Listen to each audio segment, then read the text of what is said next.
হঠাৎ করে তোমাকে ছেড়ে আসিনি। তোমাকে ছেড়ে আসার আগে নিজেকে ভাবনার গোল টেবিলে বসে বোঝাতে হয়েছে অনেক কিছুই। হুট করে ভালোবাসা যায়, কিন্তু হুট করে ছেড়ে আসা যায় না। মেনে নিতে নিতে, মানিয়ে নিতে নিতে ক্লান্ত হয়ে যখন আমি আর নিজের সাথে পেরে উঠছিলাম না, তখন দূরে সরে এসেছি।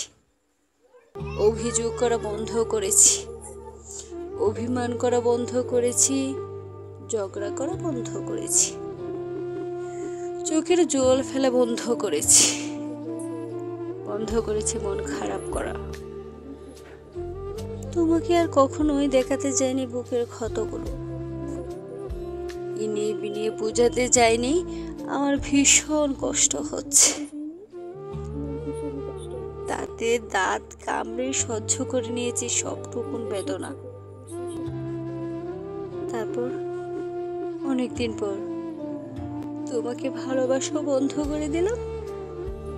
অপুষ্টিতে ভুগতে থাকা মাথার অবাঞ্ছিত একটা চুলের মতো তোমার জীবন থেকে এমন ভাবে টুপ করে গেলাম যে তুমি টেরই পেলে না।